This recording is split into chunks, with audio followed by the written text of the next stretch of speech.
We're glad you're with us tonight. I'm Terry Brewer. And I'm Lauren Brooks. Topping off the news tonight, changes may be on the way to local Head Start programs because of those big spending cuts in Washington we've been hearing about. What this could mean for you is tonight's top story. Friday was a deadline for lawmakers to make a decision on the sequester, but they never made a deal. So Head Start in West Alabama is one of those places that could see deep spending cuts. Community Service Programs of West Alabama administers Head Start. The program director says staff cutbacks, a shorter school year, and eliminating certain services are all up for discussion. He says whatever changes happen, the staff will still be focused on the children. Regardless of what Congress does, either with a continuing resolution or some other alternative effort that they put forth, the impact, the learning impact is going to be great. We're trying to get all of our sites and centers accredited. We've got a lot of large excellence program going forward. We're trying to link up with all the school districts in the area. All of that is in jeopardy as we speak. Palmer says he's been in meetings this week and there are more meetings to come. Still no word on when and if any of these changes could go into effect. A major international story is just starting to unfold. The Venezuelan government says the country's president, Hugo Chavez, has died. Chavez was 58 years old. Supporters of Chavez visited churches earlier today to pray for his health. Yesterday, the government said he had a severe respiratory condition. Chavez ruled Venezuela for more than 14 years, gradually placing all state institutions under his personal control. Chavez was a socialist. The nation's vice president will now take over. On your Health Watch, women are not living as long as they used to. A new study shows women 75 and younger are dying at higher rates, especially here in the South. Experts say this study is the latest to spot the pattern, especially among white women at lower incomes. Some say it's due to higher smoking rates, obesity, and less education, but others do not know why. Shelton State Community College health expert Dr. Milady Murphy told WVUA there are certain things women can do, like exercise, to combat this problem.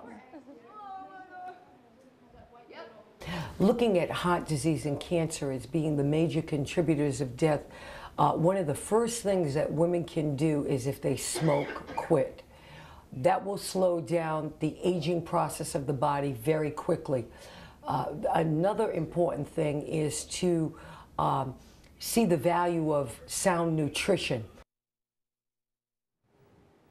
When it came to men, the news was better. Life expectancy was steady or improved. Governor Robert Bentley says he believes the solution of making schools safer in Alabama lies with law enforcement. Since the massacre at a Connecticut elementary school, the governor, lawmakers, and education leaders have been looking at ways to keep students safe. There have been several proposals, but Bentley says he wants law enforcement to have a say in the final solution. The governor says that doesn't mean having a police officer in every school. He says it's going to take people working together to come up with a solution. Also in Montgomery, Governor Bentley says he's ready to sign legislation giving tax credits to parents who move their children from failing public schools to private schools. But the state superintendent of education and says the bill needs some changes. Education leaders say the bill is so broad it makes tax credits available to private school students zoned for a failing public school but never attended the school. And they say there's no requirement the private schools to be accredited. Also from the Alabama legislature, tougher abortion clinic regulations may be on the way. Governor Bentley says he'll sign them into law if the state Senate approves them. The House has already passed a clinic regulatory bill. One of the requirements is a doctor who has approval to admit patients to a local hospital must be present at abortion clinics. Opponents of the bill say it's an attack on women's rights. Now to Indiana, where parents and students are upset at a local high school teacher who fired off at his class. Some want him to be fired because of a shocking message written on his chalkboard. I was shocked. I didn't know what to say. 10th grader Jocelyn Chavez was stunned when she saw this message, presumably written by her business teacher last week. You can see it's written to her 6th period class only and reads, A, you are idiots, B, the guns are loaded, and C, care to try me? I think he should get fired. Tell me why. Because I don't think it's professional for him to be writing that on the board for his students.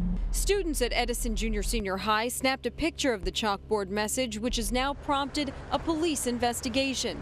Lake Station detectives have been meeting with school officials and interviewing students. Any kind of threat, especially using a threat with a weapon or words of a weapon, may be a criminal act, and that's what we're looking into. School officials confirm the message was in fact written by the teacher, who has worked at the school for about 28 years. They say he has no disciplinary history and he will not be in class pending the outcome of the investigation. It's terrible.